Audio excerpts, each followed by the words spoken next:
is Bethany, your host.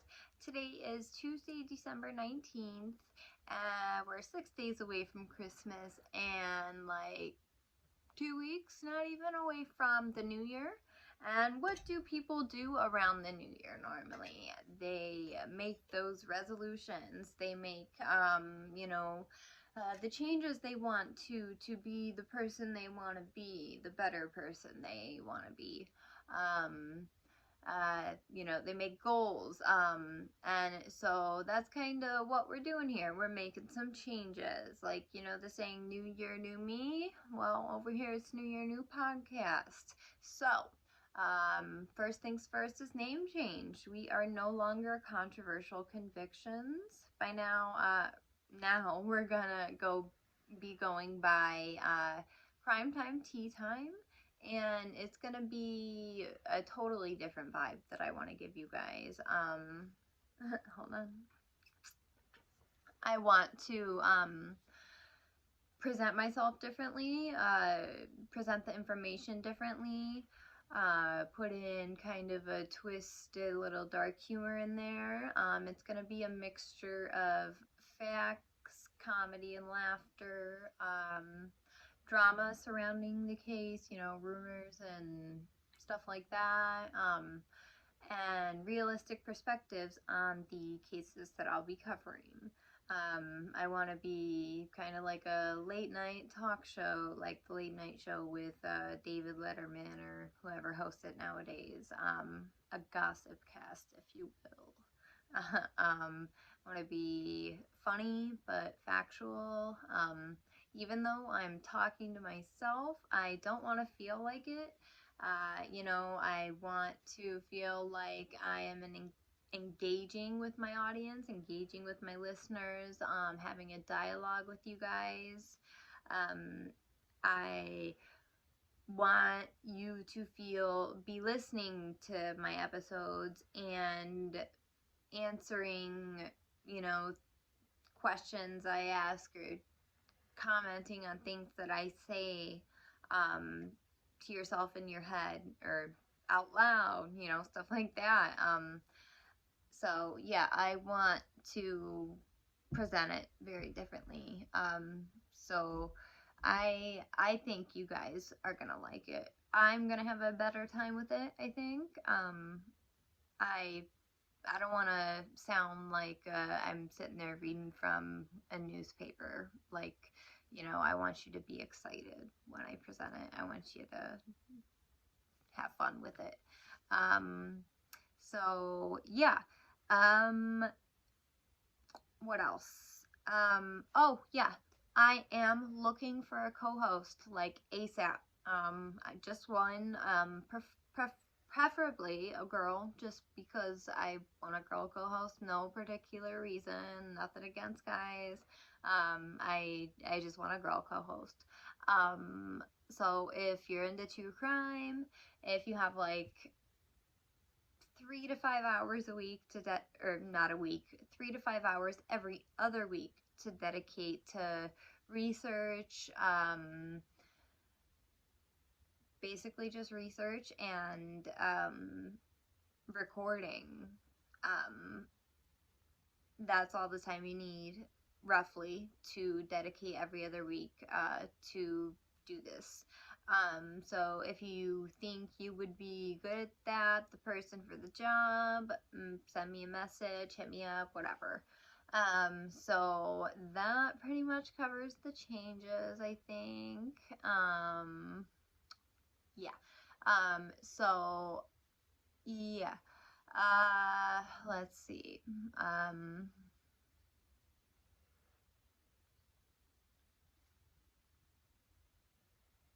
There's one thing that's not going to change. I am still going to be fully covering the Gracie Sasso case. So that's what today's about. A little update on the case. There really is no update. Doll's still sitting in jail. No bond. They are still waiting for the fingerprints to come back on the laundry basket that Gracie was found in. And they're waiting to prove that they're his. To be honest, I believe, and in my experience, he's probably going to sit in the county jail for a good 5 years or so, at least, until it goes to trial. Uh, they're still in the very, very early phases, and it just keeps getting continued every court session. I haven't even been attending the court dates because nothing happens. So, yeah, unfortunately, this is going to be going on for quite a while. There are things that the defense will do. They file motions, appeals, anything to keep the case going. Some defenses will even file motions and appeals that are totally unnecessary and random and have nothing really to do with the case, just to buy time, just to keep it going, to keep him from going to prison, to try and buy time for maybe more evidence proving they're innocent, stuff like that. But Dahl gave a full detailed confession. He clearly did it, so that's nonsense.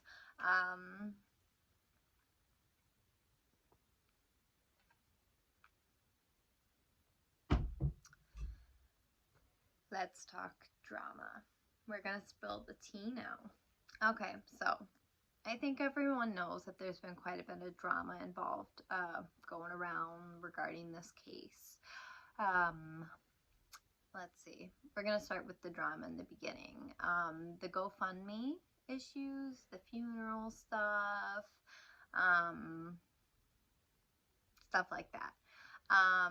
So the GoFundMe, there were 3 GoFundMes. I know for a fact that 2 of them went to Gracie, mine and the one that her dad won made. I don't know about the one that Liz made for Erica. I don't know about that. I heard differently from Liz, but I don't know that for a fact. So mine, the one that I made, it raised over $10,000. The reason I made it was because I knew Erica. I knew the type of person she was. And so I immediately, well, first off, her sister called me, Gracie's sister, because she could not get a hold of her mom all day or whatever, knew Gracie was missing, and asked me what was going on. And this was a couple minutes after Gracie had been found. So I'm the one that had to break the news to Gracie's sister, Gracie's grandma, Gracie's aunt, because Erica was nowhere to be found.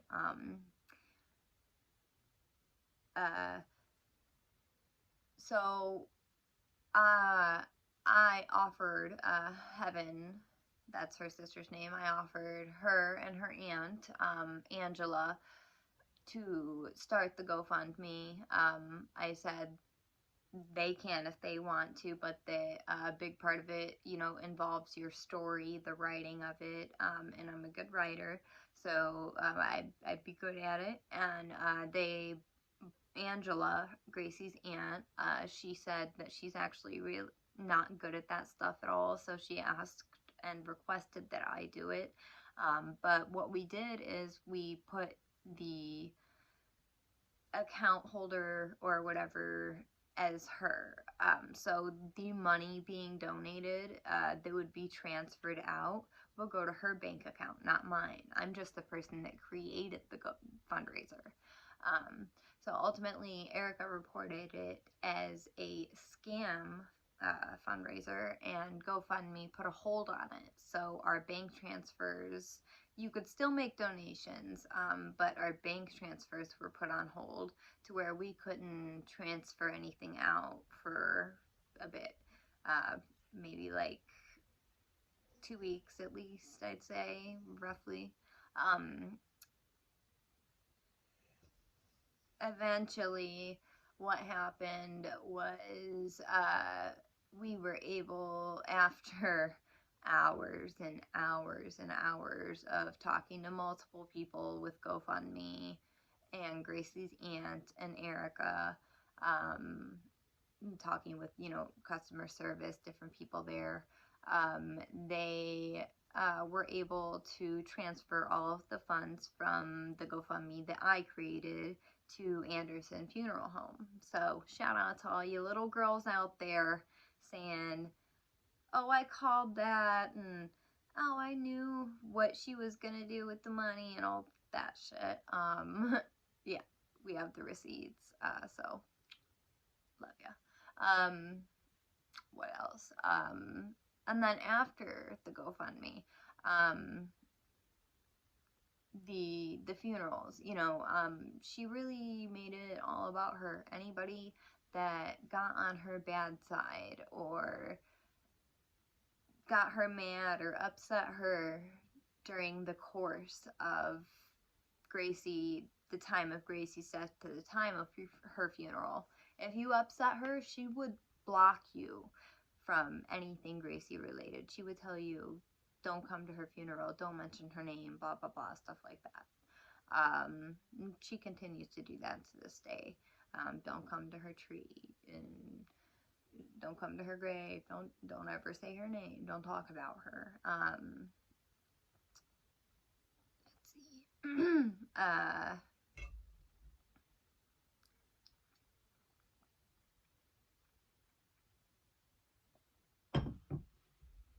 Oh, yeah, the money we raised. We raised about 10 grand, okay? Erica raised around 1,000. Again, don't know if it went towards the funeral costs and whatnot. And then Juan, her dad's, raised close to 1,000 as well, I believe. And that went to Gracie's as far as I know. So, around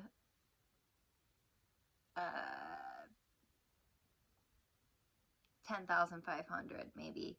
And what happened is Erica had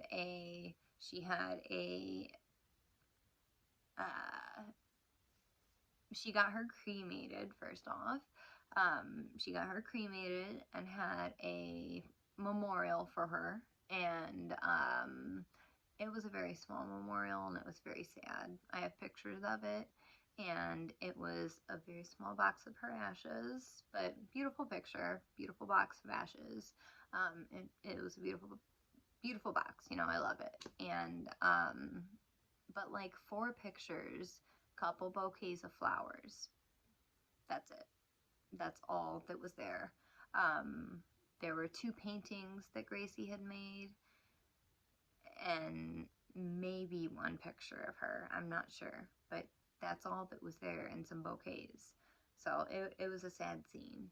It was a sad, and then there was, immediately after that, there was like a private, somewhat private, I guess, after gathering, at Sycamore Park, that Erica held, wouldn't allow me to be at. Also, some drama she caused during the GoFundMe in the beginning. She was saying up until very close to the funeral time that Heaven, Gracie's sister, and Gracie's grandma, Erica's own mom, couldn't come to the funeral. She was trying to say that. And, I guess it is truly, ultimately up to her who can come to the funeral. But, she was saying stuff like that. And just because they were saying stuff she didn't like, that might have been true. What else? Let's see. After the initial couple months, 2-3 months or so, we actually started somewhat getting along. We didn't have contact a lot, but I would see her at court dates. We at the protest that I held. We would talk together.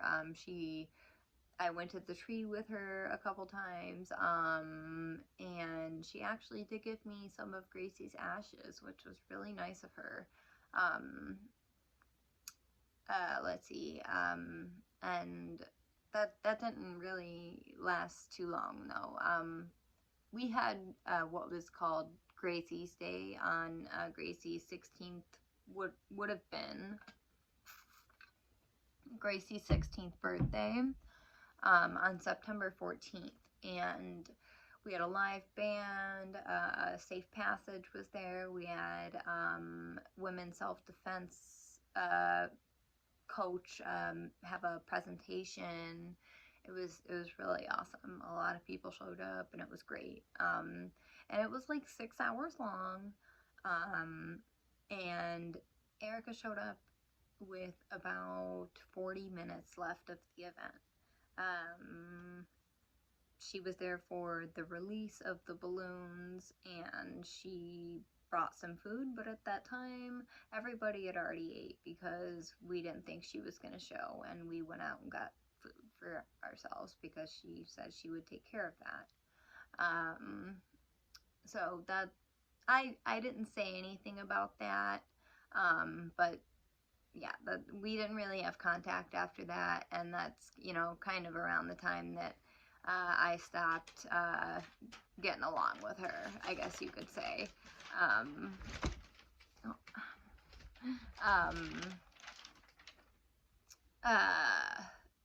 So, well, no, the last time I saw her was at the tree lighting on December 7th, where we decorated Gracie's tree for Christmas. And, you know, we gave each other hugs. We decorated the tree together. Something really weird happened. This guy walked up. Probably, I would guess, in his gotta be late 20s to mid 30s, maybe 33 at the most. Dirty blonde hair, wore glasses, walked up and said, "Is this for Gracie?" talking to me, and said, "I think I have some of her clothes, or some of her stuff," and I gave him a weird look, and I brought Erica over. I said, "This is her mom," and he explained, "I think I have some of her stuff. I was cleaning out my apartment back on Locust Street from when she lived on Locust Street." And they started talking, and I kind of let them talk and went off and let them have their own conversation. But they were, the way that she was explaining it and he was explaining it was that Gracie did not live there with Erica. Gracie lived there with a roommate or by herself. And she was 15 when she died, so she was younger than that when she lived on Locust Street. So where was her mom at that time? That's my question. That's my question. But anyways, so that was the last time I saw Erica. I thought she was sober at the time, because she looked really healthy. She was acting right. She wasn't talking fast, or, you know, there wasn't marks all over her face. It looked like she gained some weight. She looked great, honestly. She looked like the old sober Erica that I first met. So I told her I was proud of her, and she looked good, and she thanked me. And I found out a couple days later, from one of my very trusted sources, that she has been arrested for possession of crack in like mid-November, like 3 weeks before that. So yeah, even if she wasn't smoking it, she's putting herself in situations and around people that get her arrested for having that, and she's putting herself around that, and, you know, Gracie wouldn't want that. She wanted her mom to be clean, and she told a lot of people that. It's a fact. Sorry, but it is. Erica doesn't like to hear that, but it is. So yeah, what else do I gotta say? So after I sent her, after I found that out, I sent her a message. Maybe shouldn't have, but I did. And I said that I was disappointed in her, and that Gracie would want her to be sober, and that this is the time to get sober because she needs her head on straight for court. And she didn't like that. She went off on me, and she likes to do this when she's mad, and she did it to me. And I've had friends of Gracie say that they're scared she will do it to them as well. You know, if you get on her bad side, she will kind of block you off from anything Gracie related. She won't tell you about stuff going on. She'll try and stop you from coming to the tree, stuff like that. She'll say you can't, but it's a public place, you know, so, yeah, let's see. So just because of that, I'm making my own little memorial site at some area that I know Gracie loved and that we went to a lot together. That is actually closer to my area because I live like 2 hours from DeKalb. So I'm gonna have my own little place to go. And I think I'll like that. And I'll still be able to go to the tree and her cemetery too, but, you know, this will be my own little spot. Let's see. There is one thing, I wanted to read. I wanted to read an article to you guys that I came across for the first time last night. And it was posted very early on in the case. It was posted on May 13th, and she was found on May 7th. So, reported missing on the 6th. Nothing was in the newspaper until the 7th or 8th. So, posted in the Daily Chronicle on May 13th.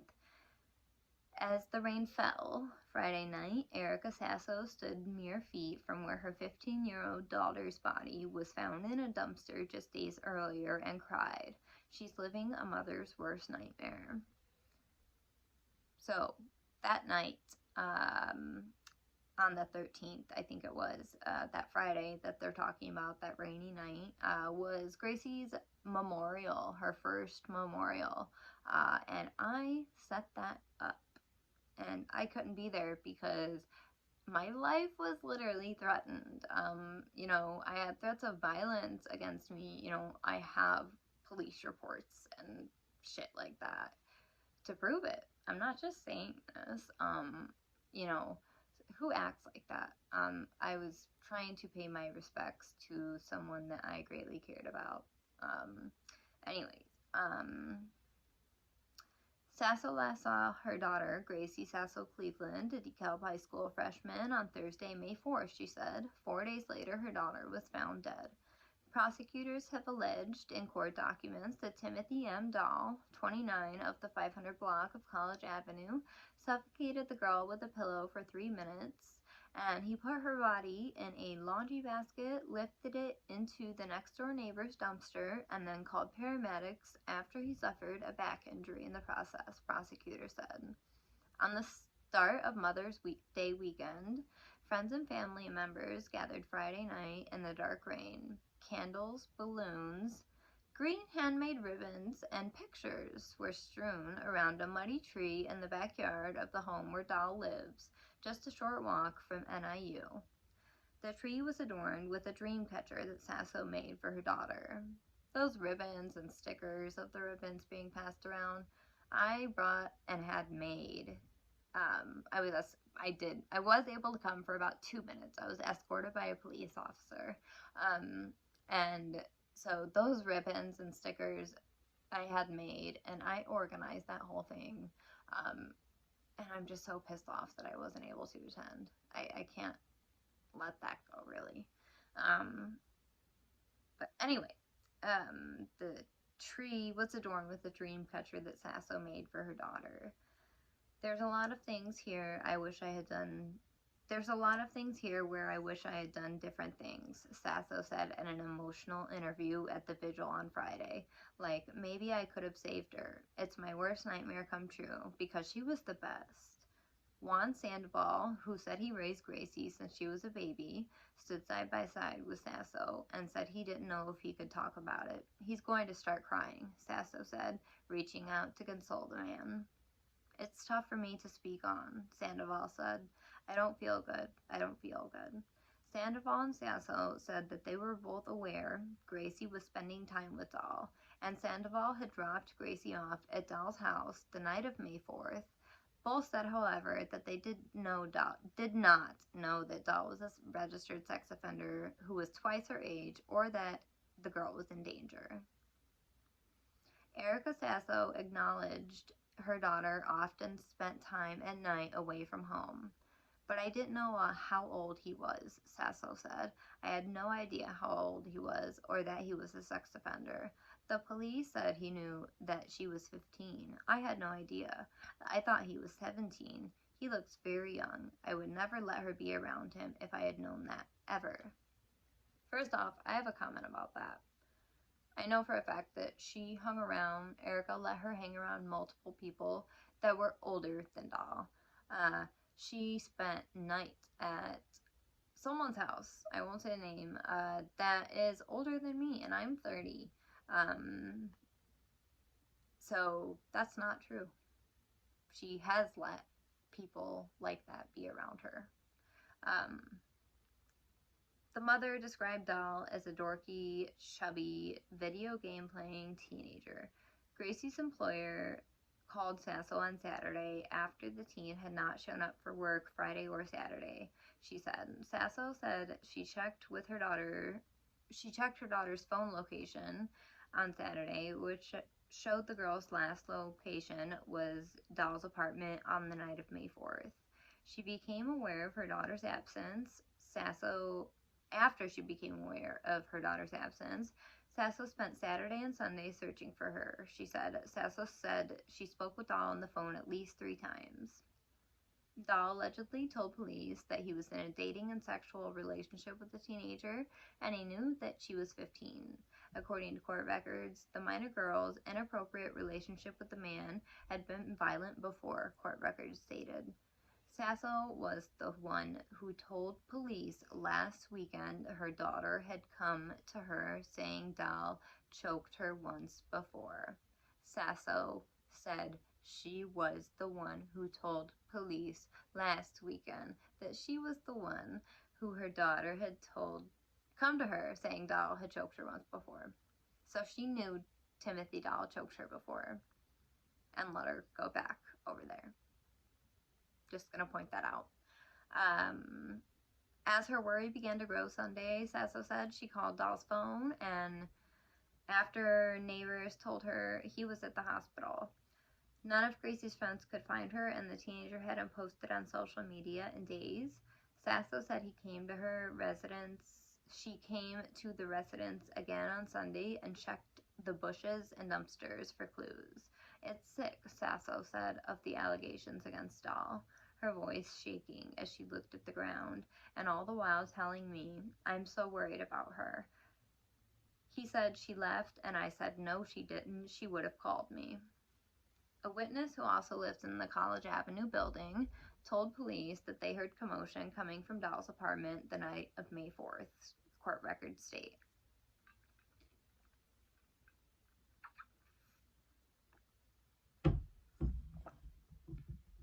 A witness told police they allegedly heard a female yell, just give me my phone back, I want to leave, and I can't breathe, according to a DeKalb Police Department incident report filed in DeKalb County Court on May 9th. On Sunday morning, DeKalb police searched the residence and found female clothing in the basement. Court records allege that the clothing belonged to Gracie. Her mother confirmed it after police asked her to identify some photos Sunday morning, saying that no woman had lived in the residence. Sasso Cleveland's brutal killing has rocked the DeKalb community in the days since, with those who knew her and other local leaders coming forward to express their sorrow. Linda Nelson, Gracie's grandmother who lives in Washington State, remembered her granddaughter this week as a kind and sweet soul who was full of life. She was a member of DeKalb High School's orchestra and had also taught herself how to play piano, her grandmother said.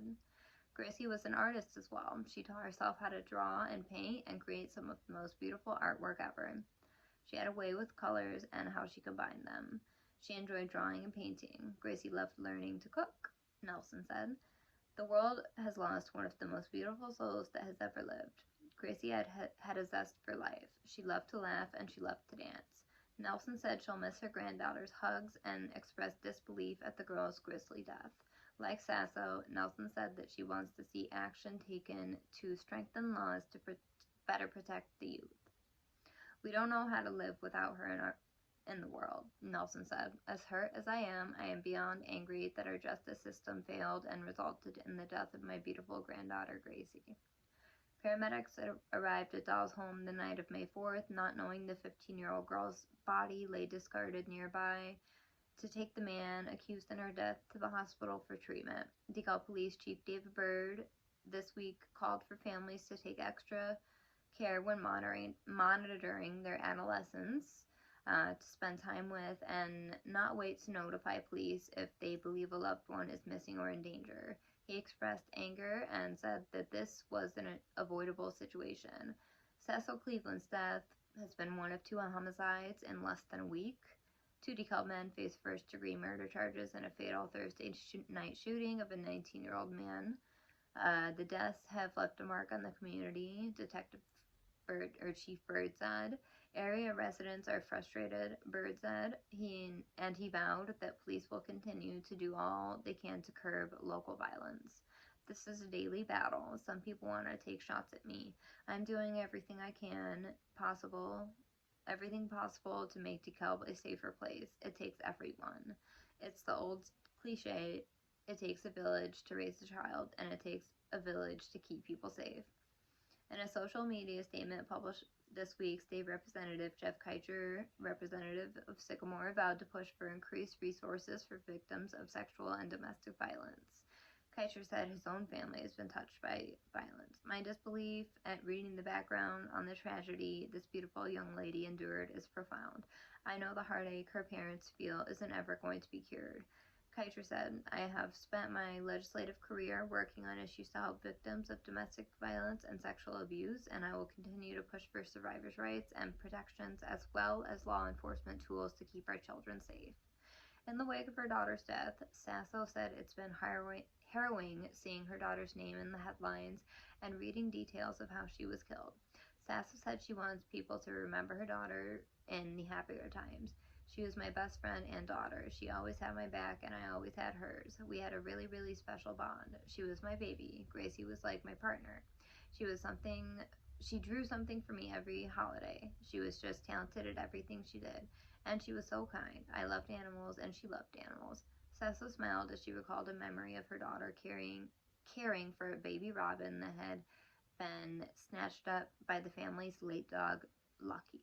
Gracie also leaves behind her sister Heaven and beloved cats Azalea and Luna and dogs Buddy and Lucy. I want people to remember her heart. I always told her, you're the best person I've ever known, Sasso said, weeping.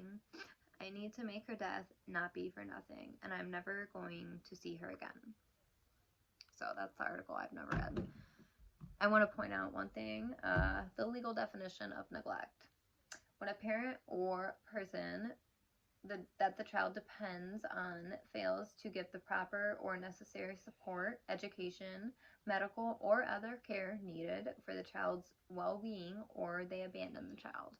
And then here's the legal definition for involuntary manslaughter.